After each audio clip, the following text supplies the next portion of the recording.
अगर आपको मेरी रेसिपी पसंद आए तो मेरे चैनल को सब्सक्राइब करें और साथ ही बेल आइकन पर ज़रूर क्लिक करें।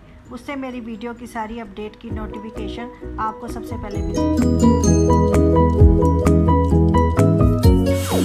हेलो फ्रेंड्स, आपका स्वागत है ट्विंस फूडीज़ में। आज हम बनाने जा रहे हैं कटर आलू। ये मटर के छिलके से बनाई जाती है। अगर आपको ये रेसिपी पसंद आए तो मेरे चैनल पर प्लीज़ सब्सक्राइब करें। और चलिए अब कटर आलू बनाते हैं।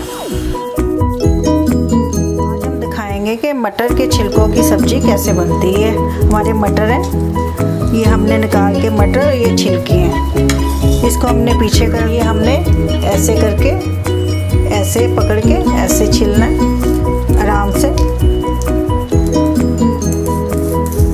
ये छिलके उतर गए। दूसरी साइड से हमने इसको ऐसे उतारना है। ये हमारा छिलका उतर गया है। ये हमारा छिलका उतर गया। अब हम इसको छिलकों को फेंक देंगे।